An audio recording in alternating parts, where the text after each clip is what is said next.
आज खाने में आम की चटनी नहीं है क्या? तली हुई कोई सब्जी भी नहीं है, क्या बात है? अरे अब गर्मी नहीं रही है, बारिश का मौसम आ गया है तो अब आम, कच्चा आम, इमली ये सब कुछ मिलना बंद हो जाएगा। अरे हाँ, मैं तो भूल ही गया, आजकल हर जगह बारिश का मौसम है। अब तो आम, इमली ये सब बंद हो गया है मार्केट में आना।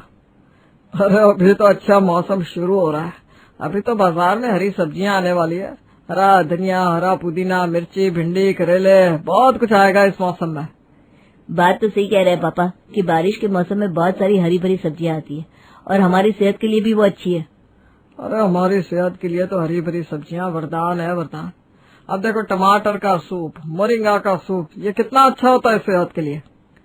बहुत सारा आम का अचार ही ले आओ, ऐसा खाने में मजा नहीं आ रहा। अरे घुटनों में दर्द हो जाएगा भाग्यवान, ये अभी तुम्हारी उम्र नहीं है आम का अचार खाने की। अरे 2 रोटी तो खाती हूँ, उसमें भी अगर स्वाद ना हो तो क्या फायदा खाने का। अरे लेकिन थोड़ा अपनी उम्र का तो ख्याल करो, ये चटपटा खाना, तला हुआ खाना, ज्यादा खाना अच्छा नहीं है। तो मैं कौन सा रोज रोज खा रही हूँ? अब कल से तो आप हरी भरी सब्जियां लाने ही वाले हो, वही खानी पड़ेगी। ये तो बस जुबान को थोड़ा सा दिलासा देना है और क्या। ज्योति, थोड़ा सा अचार मुझे भी देना। अब सबको दे रही है तो मुझे भी दे दो, चलो। मैं तुम्हारी माँ को रोक रहा हूँ और तुम लोगों की खुद भी ये अचार और चटपटा खाने में लगे हो। पापा वो क्या है ना, पूरी गर्मी के मौसम में आम की चटनी, तीखी चटनी ये सब खाया है तो फीका फीका खाना अच्छा नहीं लग रहा है। और आप ही ने तो कहा पापा कि आप कल से हरी भरी सब्जियां लाने वाले हैं, तो वही खा लेंगे हम। जैसी माँ है वैसे ही बच्चा है, लेकिन कल से मैं हरी भरी सब्जियां ही लाने वाला हूँ और वही सबको खानी है, याद रखना। जी पापा। उधर सास के आने का नाम सुनकर शिवानी के तोते उड़ जाते हैं। मम्मी जी आ रही हैं, तब तो हो गया। अब एक अच्छी बहू की तरह कसे साड़ी पहनना। अरे कल तो मेरी किट्टी है घर पर, अब क्या करूं? करना क्या है, कैंसिल कर दो। शिवानी अपने दोस्तों को किटी के लिए मना कर देती है और कमर कसकर घर की साफ सफाई में लग जाती है। अरे बिंदिया, जल्दी जल्दी हाथ चला, अभी पूरा घर बाकी है। मेरी सास को ये बिखरा हुआ किचन पसंद नहीं है। और सुन, स्लैब में एक दाग नहीं दिखना चाहिए, पूरे घर की जमीन चमका देना। भाभी, आपकी सास है या कोई हिटलर? काहे इतना डर रही हैं आप? अरे तुझे समझ में नहीं आएगा, मेरी सास किसी हिटलर से कम थोड़ी ना है। लव मैरिज करके आई हूँ ना मैं, मुझ पर तो ज़्यादा हुकूमत करेंगी। और तो और उन्हें दहेज भी नहीं मिला, उसका खुमार भी तो है। ये कोई बात थोड़ी ना हुई। अरे हाथ चला, छोड़ ये सब। बिंदिया और शिवानी घर को चमका देते हैं और शिवानी बिंदिया से कहती है, बिंदिया कल सुबह तो 6 बजे ही आ जाना। ठीक है दीदी। बिंदिया अपने घर चली जाती है और रात को गोलू कहता है, साड़ी निकाल ली मेरे सोना, पहनने की प्रैक्टिस कर लो थोड़ी। अब मुझे कुछ मत कहो, सुबह से काम कर करके मेरी कमर अकड़ गई है। सास नहीं आ रही है, लगता है पूरी बारात आ रही है। कहाँ फंस गई मैं। अरे ठीक है, कुछ बोलेगी माँ तो तुम समझना, मैं नहीं कहने वाला अब तुम्हें साड़ी के लिए। गोलू की बात सुनकर शिवानी तुरंत उठकर खड़ी होती है और 2-4 साड़ी निकाल कर रख लेती है। अगली सुबह गोलू स्टेशन जाने के लिए तैयार होता है और शिवानी को उठाकर कहता है, शिवानी तुम जल्दी से नहा धोकर तैयार हो जाओ, मैं माँ को स्टेशन से लेकर आता हूँ। गोलू जैसे ही घर से निकलने लगता है तो देखता है कि अरुणा तो गेट पर खड़ी है। अरुणा को देखकर गोलू शॉक्ड हो जाता है और कहता है, माँ तुम इतनी जल्दी कैसे आ गई? मैं स्टेशन जा ही रहा था। मेरा बेटा थोड़ा लेट है, मुझे पता था तू लेट से आएगा ताकि तेरी माँ वापस चली जाए। माँ अंदर आओ। शिवानी, माँ आ गई है। शिवानी नाइटी में ही वहां आकर अरुणा के पैर छूती है। खुश रहो, लगता है अभी सोकर उठी है। नाइटी तो बड़ी मॉडर्न है, हमारे ज़माने में नाइटी होती कहाँ थी। कोई बात नहीं, तुम्हारे ज़माने में तो है तो तुम पहनो। गोलू को परेशानी नहीं है तो मुझे क्या दिक्कत होगी। मम्मी जी आप बैठिए ना, मैं अभी चाय बना कर लाती हूँ। नहीं नहीं, रहने दो बहू, तुम बिना नहाए धोए रसोई में जाओगी, ये कोई बहू बेटे के लक्षण है क्या? पहले जाकर नहा लो। जी मम्मी जी। शिवानी नहाने चली जाती है और गोलू चाय बना कर लाता है। लो माँ, आज अपने बेटे के हाथ की चाय पियो। शादी से पहले तो कभी रसोई में तुमने कदम तक नहीं रखा और अब चाय बनाना भी सीख गया। क्या ज़माना आ गया है, बहू के होते बेटे के हाथों की चाय पीनी पड़ रही है। खाना भी बनाना सीख ही गए होगे तब तो। मुझे क्या है, बहू बनाए चाहे बेटा, मुझे तो खाने को मिल जाएगा ना। माँ शिवानी बहुत अच्छा खाना बनाती है, वो तो बस मैं कभी शौक या थोड़ा बहुत कर लेता हूँ। आप ही तो कहती थी ना कि खाना बनाना सबको आना चाहिए। हाँ हाँ बेटा, अब तो तुझे मेरी सारी बातें याद रहेगी ना। अरुणा चाय पीकर नहाने चली जाती है। इधर गोलू के पसीने छूट जाते हैं और वो शिवानी से कहता है, माँ तो आते ही गर्म हो गई है। नाश्ते में उनकी फेवरेट मटर की पुड़िया बना देना और साथ में इमली की चटनी। माँ के मूड के साथ मेरा मूड भी सही हो जाएगा। तुम्हारी माँ का मूड कभी गर्म नहीं रहता। मटर की पुड़िया मुझे बनानी नहीं आती। माँ नहाने गई है, लाओ मैं बनाने में मदद करता हूँ। तुम मटर छिलो, मैं चटनी बनाता हूँ।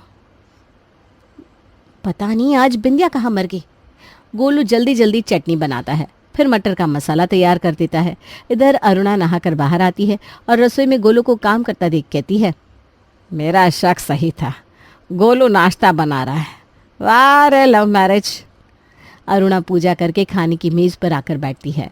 गोलू सारी तैयारी करके शिवानी से कहता है, तुम बस पराठे सेक कर ले आना, माँ को लगेगा तुमने बनाया। गोलू भी खाने की मेज पर आकर बैठ जाता है और शिवानी को आवाज लगाते हुए कहता है, शिवानी नाश्ता लगा दो, माँ इंतजार कर रही है। जी अभी लाई। शिवानी साड़ी पहने पसीना पोंछते हुए खाने की प्लेट लगाती है। मम्मी जी, मैंने आपकी पसंद का ही नाश्ता बनाया है, कैसा लगा खा के बताइएगा। खाना तो बहुत टेस्टी बना है, और वैसे बनता भी क्यों नहीं, मेरे बेटे ने जो बनाया है। गोलू शिवानी का मुंह देखने लगता है और आंखों ही आंखों में दोनों एक दूसरे से कहते हैं, माँ को कैसे पता चल गया? अरे मुझे क्या पता, मैं तो खुद शॉक में हूँ। गोलू अरुणा से कहता है, हाँ मैंने कुछ नहीं बनाया, मैं तो बस रसोई में खड़ा था, सब कुछ तुम्हारी बहू ने ही बनाया है। बेटा तू रसोई में फिर कड़िया में कुचिया ऐसे ही चला रहा होगा ना। गोलू का मुंह बंद हो जाता है और अरुणा फिर शिवानी से कहती है, बहू कोई बात नहीं, मुझे क्या है, बेटा बनाए या बहू, मुझे तो खाना मिल ही जाएगा। अरुणा नाश्ता करके अपने कमरे में चली जाती है और मोहन को फ़ोन करके कहती है, गोलू के पापा, किस्मत फूट गई है हमारी, बेटा हाथ से निकल गया है, बहू से एक काम नहीं होता, सब अपने गोलू को करना पड़ता है, कुछ कह दो तो बस मुंह बन जाता है। अब क्या कर सकते हैं, आप तो बहू का ही पक्ष लोगे ना, मुझसे तो दुनिया भर का काम करवाया जाता था, भूल गए क्या गोलू के पापा। इसी तरह एक हफ्ता बीत जाता है और अरुणा शिवानी की हर छोटी मोटी हरकतों पर नजर रखती और उसे टोकती रहती। एक रोज शिवानी दुखी होकर गोलू से कहती है, गोलू पता नहीं मेरी हिटलर सास कब जाएंगी, साड़ी पहन पहन कर मैं पागल हो जाऊंगी, कल से मैं साड़ी नहीं पहनने वाली, बता देती हूँ। ठीक है बाबा, जो करना है करो, मैं दोनों सास बहू के बीच में नहीं बोलने वाला। अगले दिन शिवानी नहा धोकर जींस पहनकर तैयार हो जाती है। शिवानी बिंदिया से कहती है, बिंदिया दोपहर को गोलू के कुछ दोस्त खाने पर आ रहे हैं, तुम खाने में मेरी मदद करवा देना, बहुत कुछ बनाना है, और जल्दी से बाकी काम कर लो। जी भाभी। अरुणा बहू को जींस पहने देख कहती है, बहू ये क्या इतना चुस्त चुस्त पहन रखा है, ढंग के कपड़े पहन लो, साड़ी नहीं पहन सकती हो तो सूट पहन लो, और काम वालियों को कौन रसोई में घुसाता है। मम्मी जी आपकी सोच बहुत पुरानी है, आजकल सब जींस पहनते हैं, और काम वाली भी तो इंसान है ना, उनसे मैं गलत व्यवहार नहीं कर सकती। आप अपनी सोच को सही करके देखिए, फिर आपको सब ठीक लगने लगेगा। जबान तो कैंची से भी तेज चलती है बहू तुम्हारी, मेरे बेटे को गुलाम बना रखा है, लेकिन मैं तेरी गुलाम नहीं बनने वाली। दोपहर को गोलू के दोस्त घर आते हैं। आइए आइए बैठिए, बिंदिया चाय नाश्ता लाना। भाभी अब तो जबरदस्त दिख रही हैं। क्या गोलू तेरी किस्मत तो बहुत अच्छी है, जो तुझे भाभी जैसी पत्नी मिली। सो तो है भाभी, मैं सोच रहा था कि हम सब कहीं पिकनिक प्लान करते हैं। हाँ हाँ चलिए ना। अरे भाई तुम लोग चाय पियो, नहीं तो ठंडी हो जाएगी। भाभी मैं तो सीधे खाना खाऊंगा, आपके हाथ में जादू है, इसीलिए तो मैं सुबह से भूखा हूँ। अभी खाना लगाती हूँ। शिवानी सबको खाना परोसती है और सबके साथ खाना खाने को बैठ जाती है। अरुणा का खून खौलने लगता है और वो अपनी ननद अनु को कॉल करके कहती है, जी क्या कहूँ, अपना गोलू तो बचपन से ही सीधा है, किसी की भी बातों में आ जाता है। मेरा गोलू कुछ नहीं कहता, लेकिन बहू को तो जरा भी शर्म नहीं है, जींस पहनकर उसके दोस्तों के साथ बैठकर हा हा ही लप्पी झप्पी करते रहती है। आप ही कहो जीजी, ये सब अच्छा लगता है क्या? आप कुछ कहती क्यों नहीं हो भाभी उससे? अरे क्या कहूँ जीजी, बोलते ही मुंह पकड़ने आ जाती है और कहती है मम्मी जी आपकी सोच छोटी है। कुछ एक्शन तो लेना होगा भाभी आप ही को, ऐसे तो घर नहीं चलेगा। अरुणा अपने माथे पर हाथ रखकर अपने कमरे में चली जाती है। उधर सबको खिला पिलाकर शिवानी गोलू से कहती है, मेरे सर में ना बहुत ज़ोरों का दर्द हो रहा है, मैं कमरे में आराम करने जा रही हूँ। बिंदिया तुम रसोई साफ करके अपने घर चली जाना। हाँ मेरा बच्चा तुम जाओ। शिवानी शाम तक सोई रहती है। तब गोलू जाकर उसे उठाता है। क्या हुआ मेरा बच्चा, सिर दर्द अभी तक हो रहा है क्या? हाँ ना, माइग्रेन का दर्द उठ गया है लगता है।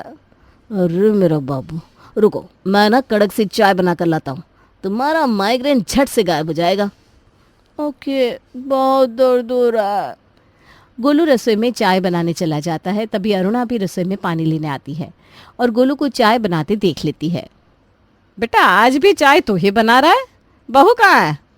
माँ, शिवानी को माइग्रेन का दर्द हो रहा है। अभी तो तेरे लफाड़ी दोस्तों के साथ हा हा ही कर रही थी, तब तक तो सब ठीक था। माँ वो आज सुबह जल्दी उठ गई थी ना तैयारी के लिए। अरे बेटा हम भी सुबह 5-5 बजे उठते थे, हमें तो कभी नहीं हुआ ये माइग्रेन और माइग्रेन। तुम्हें पढ़ा देती है और तुम पढ़ लेते हो। मेरे बेटे को पूरा जोरू का गुलाम बना दिया। नहीं माँ, उसे सच में माइग्रेन का दर्द हो रहा है, वरना वो घर के सारे काम तो करती है। क्या सारे काम? आधे से ज़्यादा काम तो बिंदिया करती है। हमारे समय में हम जानते भी नहीं थे कि काम वाली क्या होती है। माँ तब में और अब में बहुत अंतर है।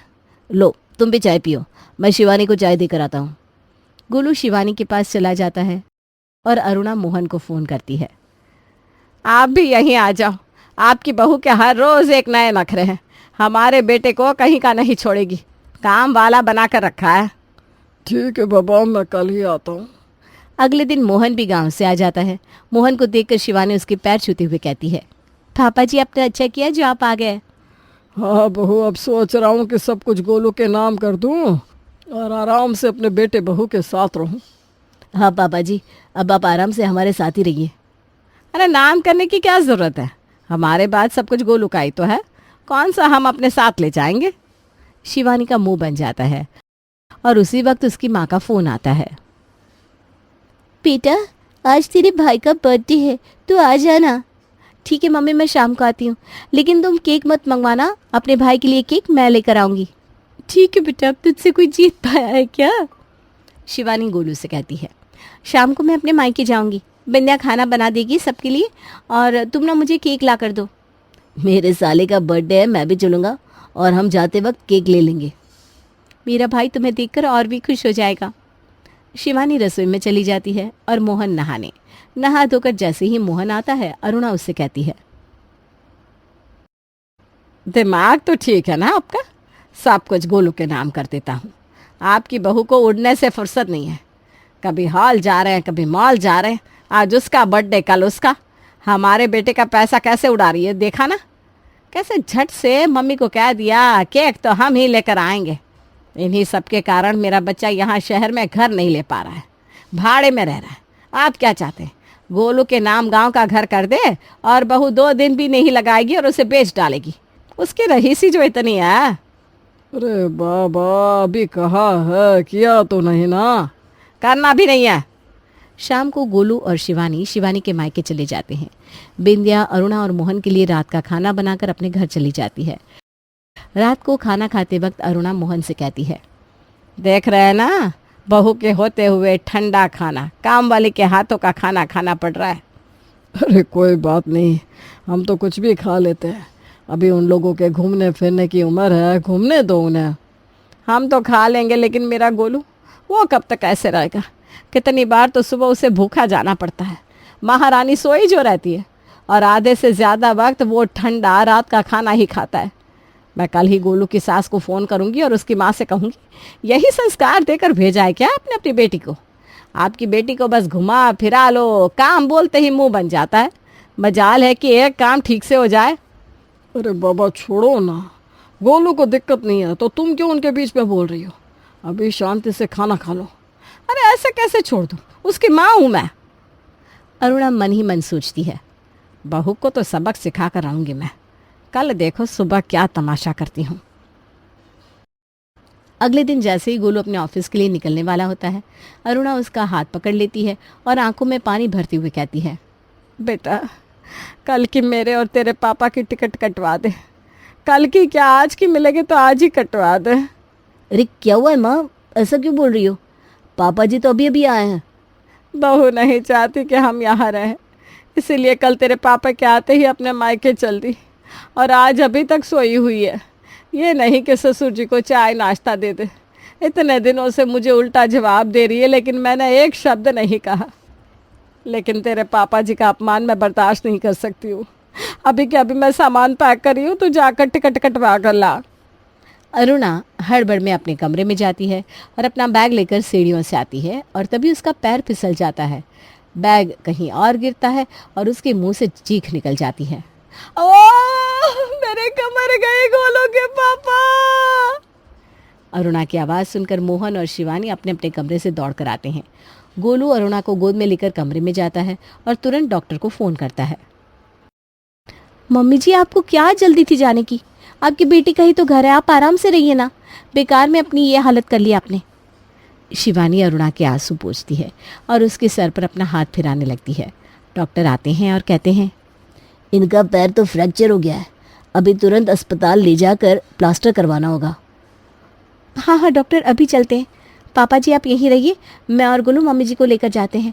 आप बिंदिया से काम करवा लेना। ठीक है बहू, मैं करवा लूँगा। शिवानी और गोलू अरुणा का प्लास्टर करवा कर उसे घर ले आते हैं। शिवानी एक बहू नहीं बेटी की तरह अरुणा की सेवा करती है। अपना सब कुछ भूलकर अरुणा के काम में लगी रहती है, यहाँ तक कि सुबह के 5 बजे उठकर सारे काम करने लगती है। तब एक रोज मोहन और गोलू अरुणा से कहते हैं, क्या जी, अब क्या विचार है बहू को लेकर? माँ, क्या अब भी आप कहोगी कि आपकी बहू आपको रखना नहीं चाहती है? अरुणा की आंखें भर आती है और वो कहती है, नहीं, अब मुझे मेरी बहू से कोई शिकायत नहीं है। वक्त पर शिवानी ही मेरा करेगी और कोई नहीं, ये मैं समझ गई हूँ। कपड़ों से कुछ नहीं होता, सोच अच्छी होनी चाहिए, जो कि मेरी बच्ची की है। कुछ दिनों में अरुणा का प्लास्टर खुल जाता है और उसकी सोच शिवानी के लिए पूरी तरह से बदल जाती है। टिंकू और रिंकू सगे भाई थे। दोनों ही शादीशुदा थे और दोनों का गृहस्थ जीवन बहुत अच्छे से चल रहा था। लेकिन वो परिवार भी क्या परिवार, जिसमें कोई समस्या न हो। आपने आज तक ऐसे बहुत से किस्से सुने होंगे जिसमें परिवार में आने वाली बहुएं पति की कमाई से ज्यादा खर्च करती हैं और बेचारे पति का दिवाला ही निकाल देती है। लेकिन आज की हमारी कहानी में प्रॉब्लम थोड़ी अलग है। यहाँ खर्चीला स्वभाव बहू का नहीं बल्कि उनकी सास का है। माँ, हमें ऑफिस के काम से कुछ दिनों के लिए चंडीगढ़ जाना है। हम दोनों जा रहे हैं। आपके पास सोना और मोना रहेंगी, आप बिल्कुल चिंता मत करना। ये दोनों सब संभाल लेंगी, हमने इन्हें सब कुछ अच्छे से समझा दिया है माँ। अरे बेटा, तुम दोनों चले जाओगे तो ये घर कैसे चलेगा? मुझे तो सोचकर ही घबराहट सी हो रही है। इन दोनों को कहाँ इतनी समझ है कि ये घर और बाहर एक साथ संभाल सके। अरे माँ, आप बिना बात चिंता कर रही हैं। पढ़ी लिखी है आपकी दोनों बहुएं। मौका मिलने पर औरतें हवाई जहाज उड़ा रही है। इतना ही नहीं, चांद तक पहुंच गई है। और आपको लग रहा है कि आपकी बहू घर ही नहीं चला पाएगी। मैं कह रहा हूँ ना, वो सब कुछ अच्छे से संभाल लेगी, अब चिंता मत करो। और वो कोई अकेली तो है नहीं। आप आराम से घर में रहो, भजन करो, अपनी सहेलियों के साथ घूमो फिरो। घर की चिंता बिल्कुल छोड़ दो। घर संभालने के लिए आपकी दोनों बहुएं हैं। अब आप ये चिंता फिक्र छोड़ो और हम दोनों को आशीर्वाद दो। हमें आज शाम की ट्रेन से ही निकलना होगा। बेटों की बात सुनकर माँ शिल्पा भारी मन से दोनों बेटों को चंडीगढ़ भेज देती हैं। जैसा कि रिंकू और टिंकू ने कहा था, दोनों बहुएं सोना और मोना वाकई घर और बाहर की जिम्मेदारियां बखूबी निभा रही थी। घर के बजट को तो उन्होंने ऐसे अपने हाथ में ले लिया था कि एक भी पैसा इधर से उधर नहीं हो पा रहा था। पाई पाई का हिसाब रखी हुई थी दोनों। एक दिन, अरे ये बहुएं तो सारे पैसों पर ऐसे कुंडली मारकर बैठ गई है कि मेरे हाथ में तो एक चवन्नी भी नहीं लग रही। दोनों बेटे थे तो मैं किसी न किसी बहाने से उनसे पैसे मांग ही लेती थी और मेरे राम लखन भी खुशी खुशी मुझे रुपया निकाल कर दे देते थे। लेकिन अब क्या करूं, मेरी तो समझ में नहीं आ रहा। खैर, यह घर मेरा है, मुझे किसी के बारे में सोचने की जरूरत क्या है। जाकर सीधा बहू से मांग लेती हूँ।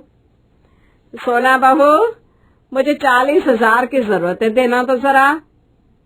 40,000? ये तो बहुत बड़ी रकम होती है माँ जी। क्या हुआ आपको, ऐसी क्या जरूरत पड़ गई? अरे तेरी सास मैं हूँ कि तू मेरी सास है? मुझे कुछ भी जरूरत पड़ी हो तुझे उससे क्या मतलब? मैंने तुझसे पैसे मांगे, तू चुपचाप पैसे लाकर मेरे हाथ में थमा, बस बात खत्म। माँ जी, दीदी कुछ गलत थोड़ी ना कह रही है। अगर आपको जरूरत है तो आप बताइए ना, आखिर ऐसी क्या मुसीबत आ गई कि आपको इतने सारे पैसों की जरूरत आन पड़ी? अब घर का खर्च हम दोनों को चलाना होता है, रुपया तो सोच समझ के ही खर्च करने होंगे ना। कल को जब आपके बेटे हमसे हिसाब मांगेंगे तो हमें भी तो कुछ जवाब देना होगा कि नहीं? ऐसा है दोनों महारानियों, कान खोल कर सुन लो, ये घर मेरा है और मेरा ही रहेगा। तुम्हारे पतियों ने 4 पैसे कमाकर तुम्हारे हाथ में क्या थमा दिए? खुद को घर की मालकिन समझने की भूल मत करने लग जाना। 1 मिनट में घर से बाहर निकाल दूंगी और फिर यहाँ से वहाँ भटकती फिरोगी, फिर भी 30,000 की सैलरी भी नहीं मिलेगी। और आजकल किराए के मकान का रेट क्या चल रहा है ये तो पता है ना तुम दोनों को। यहाँ पर ठाठ से मेरे 2 मंजिले मकान में रह रही हो और मुझे ही आंख दिखा रही हो। चुपचाप 40,000 निकाल कर मेरे हाथ में रख, मैं तो सामान बांध लो दोनों। कान खोलकर सुन ले बहू, शाम तक पैसे मेरे हाथ में होने चाहिए, नहीं तो अपना इंतजाम कहीं और कर लेना। अरे दीदी, ये तो सरासर गुंडागर्दी हुई ना कि माँ जी घर से निकालने की धौंस देकर अपनी मनमानी कर रही है। माँ जी को समझ में नहीं आता कि इन्हीं पैसों के लिए उनके बेटे घर से दूर रहकर इतनी मेहनत कर रहे हैं और वो ऐसे ही बिना वजह बताए 40,000 मांग रही है। अरे कर भी क्या सकते मोना, सच बात तो यही है कि घर माँ जी के नाम पर है और जैसा माँ जी का स्वभाव है ना, अगर मैंने पैसे नहीं दिए तो ये सचमुच हमें घर से बाहर निकाल कर खड़ा कर देगी। और बात सिर्फ घर से बाहर निकालने या किराए पर मकान लेकर रहने की नहीं है। अगर ये सारी खबर उनके बेटों तक पहुंची तो वो इस पूरे प्रकरण का जिम्मेदार हमें ही समझेंगे। कोई ये थोड़ी ना समझेगा कि माँ जी अनाप शनाप बातें करके पैसों की डिमांड कर रही थी। वैसे भी सास को तो हमारे समाज में बाय डिफॉल्ट समझदार और बहू को बदतमीज समझा जाता है। किस किस को समझाते फिरेंगे हम दोनों। काफी देर विचार करने के बाद अंत में दोनों बहुएं 40,000 निकालकर सास के हाथ में थमा देती हैं। इस घटना को अभी हफ्ता भर नहीं बीता था कि सास शिल्पा एक बार फिर बहू के सामने आकर खड़ी हो जाती है। बड़ी बहू, मेरी सहेलियां ना काफी दिनों से कह रही थी कि कोई किटी स्टार्ट कर लेते हैं। अब काफी दिन से दबाव बना रही थी तो मैंने भी हाँ कर दिया। इस बार किटी की ओपनिंग मेरे यहाँ से होगी। सबका खाना पीना, सारा अरेंजमेंट, डेकोरेशन सब मिलाकर 30,000 का खर्चा तो आ ही जाएगा। क्या 30,000 की किटी? अरे नहीं, किटी तो बस 20,000 की है, बाकी 10,000 अरेंजमेंट के लिए है। माँ जी, क्या जरूरत है इतने बड़े अमाउंट की किटी खोलने की? और आप कह दीजिए ना कि पार्टी होस्ट करने का अभी हमारा बजट अलाउ नहीं कर रहा। कोई जबरदस्ती है क्या कि हम इतनी बड़ी पार्टी ऑर्गेनाइज करें? बड़ी बहू, अभी पिछले सप्ताह ही तुझे समझाया था ना कि इस घर में रहना है तो जरा कायदे से रहना होगा। मेरे हर काम में टांग अड़ाओगी तो इस मुफ्त की छत से भी जाओगी। और हाँ, भूलना मत, ये पैसे देकर कोई एहसान नहीं कर रही हो मुझ पर। अरे इतना बड़ा मकान है मेरा, अगर तुम दोनों को निकाल कर बाहर करूँ ना तो हर महीने किराए के पैसों से रुपयों में खेलूं मैं। और बहू, हर किसी के सामने हर समय बजट का रोना नहीं रोया जाता। कुछ काम समाज में अपनी प्रतिष्ठा बनाए रखने के लिए भी करने पड़ते हैं। सोसाइटी में मेरी कुछ इज्जत है, रुतबा है जो मैंने बरसों की मेहनत से बनाया है, इसलिए तू मुझे फालतू सलाह देने की हिम्मत ही ना करना। मैं जानती हूँ मुझे क्या करना है और क्या नहीं। बहुओं से पैसे लेकर शिल्पा अब किटी पार्टी की तैयारियों में लग गई थी। तो जवान बहू है घर में, लेकिन दोनों का टेस्ट बूढ़ों से भी बदतर है। एक भी ढंग का सामान नहीं है घर में। आजकल दुनिया कहाँ से कहाँ पहुंच गई है और हमारे घर की हालत तो देखो। अरे सहेलियां आएंगी मेरी, कहाँ बिठा कर चाय नाश्ता कराऊंगी मैं। ये डाइनिंग टेबल तो देखने लायक भी नहीं बचा। माँ जी, अच्छा खासा तो है डाइनिंग टेबल। आज तक हमने सभी रिश्तेदारों को इसी टेबल पर बिठाकर नाश्ता और लंच डिनर सब कुछ करवाया है। आज अचानक इस टेबल में क्या खराबी हो गई? आराकू है कि मैं ढको तुम दोनों। रिंकू और टिंकू ने तुम्हें घर के अंदर बंदी बनाकर रखा हुआ है। बाहर दुनिया में क्या चल रहा है कुछ खबर भी है? अरे माँ जी, चलने का क्या है, हर 2 साल में नया फैशन आ जाता है। फैशन और ट्रेंड के अनुसार चलेंगे तो रोज फर्नीचर ही बदलते रह जाएंगे। हमें ट्रेंड के हिसाब से नहीं, अपनी जेब देखकर चलना चाहिए। अरे चुप करो दोनों, मुझे बस नया डाइनिंग टेबल लेकर आना है। चुपचाप 40,000 दे दो। मैं कौन सा चाट पकौड़ी खाने के लिए पैसे मांग रही हूँ, घर के लिए सामान ही तो मंगवा रही हूँ ना। घर में रखा रहेगा तो तुम्हारी ही इज्जत में बढ़ोतरी होगी। 4 रिश्तेदार आएंगे, तुम्हारी ही तारीफ करेंगे। लेकिन माँ जी, देखो मुझे बार बार वही बात कहने पर मजबूर क्यों करती हो बहू। चुपचाप पैसे दे दे, नहीं तो तुम्हारे पतियों के लौटने से पहले ही तुम्हारा बोरिया बिस्तरा बांध कर तुम्हें यहाँ से 9, 2, 11 कर दूंगी। बेचारी बहुएं मरती क्या ना करती। सास की धमकी देने के कारण चुपचाप पैसे निकालकर सास शिल्पा के हाथों में थमा देती है। अगले ही दिन शिल्पा एक खूबसूरत चमचमाती हुई डाइनिंग टेबल लाकर सबके सामने रख देती है। किटी पार्टी की भी सारी तैयारियां हो चुकी थी। पार्टी वाले दिन मानना पड़ेगा, पूरे ग्रुप में सबसे जानदार पार्टी दी है तूने। तेरे जैसा टेस्ट, स्टाइल, रुतबा हर किसी के पास नहीं होता शिल्पा। ठीक कह रही है तू। अरे तुम्हें नहीं पता, अभी कुछ दिन पहले ही तो शिल्पा ने 40,000 एक एनजीओ को दान में दिए हैं। अरे भाई, आजकल तो शिल्पा ही शिल्पा छाई हुई है हर तरफ। किसी को दान देना हो या किसी की मदद करनी हो, शिल्पा का नाम लेते ही प्रॉब्लम सॉल्व हो जाती है। देखा दीदी आपने, इसका मतलब वो जो 40,000 माँ जी हमसे लेकर गई थी, इन्होंने एक एनजीओ में दान कर दिए। मतलब बेटों की जेब खाली करके सासू माँ दुनिया में महान बनती घूम रही है। देखो, दान देना तो कोई बुरी बात नहीं है, लेकिन ऐसे दान का भी क्या मतलब कि अपनों के भूखे मरने की नौबत आ जाए।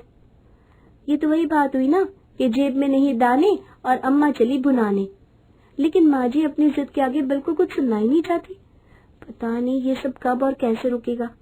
किटी पार्टी के बाद अरे भाई, बहुत भरोसे पर मैं पूरे घर की जिम्मेदारी तुम्हारे कंधों पर सौंप कर आया था, लेकिन देख रहा हूँ कि तुम तो दोनों हाथों से पैसे लुटा रही हो। अरे भाई, कहाँ खर्च कर दिए 1 महीने के अंदर 1.5 लाख रुपए तुमने। ऐसे क्या सोने के बिस्कुट खरीद कर खा रहे हो तुम लोग, जो 1 महीने के अंदर इतना पैसा खर्च हो गया। हम यहाँ 4 पैसे कमाने आए हैं और तुम दोनों सारी दौलत लुटाने में लगी हुई हो। देखो, इस बात का जवाब मुझसे नहीं अपनी माँ से मांगो तो ज्यादा बेहतर होगा। फिर मैं कुछ कहूंगी तो आप कहोगे मैं सासू माँ की बुराई कर रही हूँ। मैं कुछ समझ नहीं पा रहा हूँ, साफ साफ कहो। देखो, जब से आप लोग गए हो ना, तब से माँ जी के तो जैसे रंग ढंग ही बदल गए हैं। वैसे तो अपने घर की धौंस वो पहले भी जमाती थी, लेकिन आजकल तो वो हर बात में ही घर से निकालने की धमकी दे डालती हैं। और उन्होंने ही अपनी मनमानी चलाकर ये सारे रुपए मुझसे वसूले हैं। आप ही बताइए मैं करूँ तो क्या करूँ। अच्छा, ऐसी बात है। ठीक है, तुम चिंता मत करो, अभी मैं फोन रखता हूँ, बाद में बात करता हूँ। 2 दिन बाद दरवाजे पर दस्तक होती है। बड़ी बहू सोना दरवाजा खोलती है तो सामने 2 आदमी खड़े दिखाई देते हैं। और जी, सत श्री अकाल जी, माई सेल्फ पप्पी सिंह जी। और जी, माई सेल्फ जप्पी सिंह है जी। नमस्कार जी, कहिए मैं आपकी क्या मदद कर सकती हूँ। देखो जी, सच सच बताना, आप ही रिंकू शर्मा की बुट्टी सोना भाभी हो ना। हाँ जी, सही पहचाना, लेकिन आप कौन। जी, अभी तो बताया हमने, मैं जप्पी, तो ये मेरा भाई पप्पी सिंह है। पप्पी जी वो तो ठीक है, लेकिन क्या मैं आपको जानती हूँ। मैंने आपको पहचाना नहीं। अरे भाभी जी, आपने कभी देखा ही नहीं तो पहचानेंगी कैसे। देखो जी, आपके ससुर है ना जी, मुकेश शर्मा जी, उनके खानदानी वकील का नाम था मुरली सोपति। बस जी, हम उनके पुत्र हैं और आपके ससुर की बिल बताने आए हैं। बाबू जी की कोई विल भी है। हाँ जी, हाँ जी, उन्होंने अपनी दोनों बहुओं के नाम 50-50 लाख की एफडी करा रखी थी। आपकी एफडी मैच्योर हो गई है और कानूनन अब आप और आपकी देवरानी उसकी मालकिन हो। हम अगले सप्ताह आकर सारे कागज आपके नाम कर देंगे। इस 1 सप्ताह में आप लोग सोच लो कि ये पैसे आपको अपने अकाउंट में ट्रांसफर कराने या किसी और के। क्या दोनों बहुओं के नाम 50-50 लाख की एफडी करा रखी थी इन्होंने, और कभी मुझे खबर तक नहीं लगने दी। अरे मेरे पति का पैसा है और मुझे ही देखने तक को नहीं मिल रहा। घोर कलयुग आ गया राम जी। खैर, उन कागजों में चाहे जो लिखा हो, लेकिन मैं भी वो पैसा लेकर आऊंगी। वो अलग बात है कि उन पैसों तक पहुंचने के लिए मुझे अपनी उंगली टेढ़ी करनी पड़ेगी, क्योंकि ये दोनों तो आसानी से वो पैसा मुझे देने से रही। अगले ही दिन से सास शिल्पा की सुर पूरे पूरी तरह बदल गए थे। अरे मोना बहू, ये सब क्या है बेटा? रसोई में इतने तरह के बिस्किट भरे हुए हैं। देखो बेटा, एक बार में इतने तरह का सामान ले आओगी तो आधा तो एक्सपायर होकर कूड़े की शोभा बढ़ाएगा, है ना? ऐसे ना फिजूल खर्च करना अच्छी बात नहीं है। आगे से ध्यान रखना। हाँ ठीक है माँ जी, मैं ध्यान रखूंगी। अरे मोना, ये माँ जी आज कौन सा सू लगा बैठी? खुद इतनी फिजूल खर्ची करती हैं और तुम्हें खर्च कम करने के लिए भाषण दे रही है। मैं भी वही सोच रही हूँ दीदी कि आज सूरज कौन सी दिशा से उदय हुआ है जो माँ जी हमारी तरफ बजट वाली बात कर रही है। हो सकता है माँ जी को अपनी गलती का एहसास हो गया हो और वो सुधर गई हो। सबसे पहले तो मुझे अच्छाई का ढोंग करके ये बात साबित करनी होगी कि अब मैं बदल गई हूँ और मुझे रुपए पैसे का कोई मोह नहीं रहा। इतना ही नहीं, जिस मकान से बार बार निकालने की मैं इन दोनों को धमकी देती हूँ, अब तो मुझे इस मकान से भी कोई प्रेम नहीं रहा। अरे मकान तो वैसे भी आज नहीं तो कल इन दोनों को ही मिलने वाला है।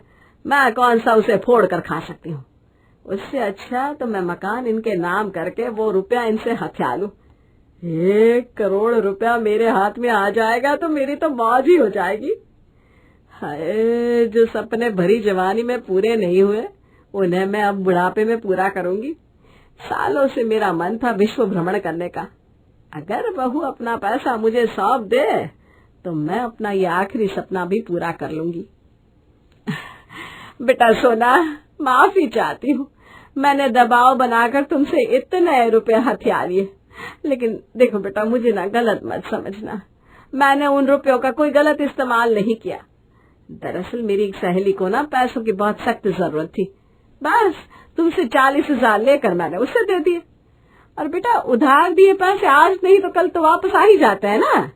और जहाँ तक रही किटी की बात, तो हमने किटी डाली ही इसलिए है ताकि एक मुट्ठी पैसा हाथ में आए तो मैं उन पैसों से अपनी दोनों बहुओं के नाम एफडी करा सकूं। बेटा, हमने तो अपने हिस्से की जिंदगी जी ली, अब तो जो है सब तुम दोनों का ही है। इतना कहकर शिल्पा वहां से चली जाती है। अरे दीदी, मुझे अपनी आंखों और कान पर यकीन ही नहीं हो रहा। ये हमारी माँ जी ही थी या कोई बहु रुपया घुस गया हमारे घर में? अरे मोना, तू चुप कर। एक तो पहली बार इतनी बरसों में सासू माँ के मुंह से कुछ अच्छे शब्द सुनने को मिल रहे हैं। कहीं हमारी ही नजर ना लग जाए माँ जी को। अगर सचमुच माँ जी का हृदय परिवर्तन हो गया है ना मोना, तो मैं तो भगवान से यही प्रार्थना करती हूँ कि भगवान उनको ऐसी ही सद्बुद्धि देता रहे, क्योंकि माँ जी ने घर से निकाल दूंगी कह कह कर हमारा जीना मुश्किल कर दिया था। 1 सप्ताह के बाद, बहू, मैं सोच रही हूँ कि तुम दोनों अकेले कितना कुछ संभाल रही हो, कितना थक जाती होगी ना। हाँ माँ जी, थकान तो हो ही जाती है। अच्छा, तो मैं तुम्हारी मदद कर देती हूँ। ये बताओ, वो पप्पी झप्पी वाला पैसा किसके अकाउंट में मंगवाना है? और क्या सोचा है, क्या करोगी इतने सारे पैसों का? माँ जी, सच बताऊं तो सबसे पहले अपने लिए सर पर छत का इंतजाम करूंगी। अरे बहू, ये घर भी तो तुम्हारा ही है ना, और बाजार में इसकी कीमत पूरे 1 करोड़ है। नहीं माँ जी, ये तो आपका घर है, हम कभी इस घर के मालकिन तो बन ही नहीं सकते। फिर आप भी तो बात बात पर हमें निकालने की धमकी देती रहती है। अब अच्छा, एक काम करो, मैं ये घर तुम दोनों के नाम लिख देती हूँ, तब तो खुश रहोगे ना दोनों। और हाँ, तुम अपने पैसों से मकान लेना चाहती थी तो वो पैसा तुम मेरे नाम कर दो। और बेटा, मैं पैसा कहाँ लेकर जाऊंगी? अब मेरी 4 दिन की जिंदगी बची है। मेरी आंखें बंद होते ही वो पैसा भी तुम्हें वापस मिल जाएगा और मुझे भी संतोष हो जाएगा कि तुम्हारे बाबूजी का पैसा मेरे हाथों में है। वैसे दीदी, सौदा बुरा नहीं है और हम इतना रुपया बैंक में ही तो रखने वाले थे।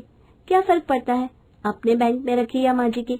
कम से कम ये रोज रोज का घर से निकालने का ताना तो बंद होगा।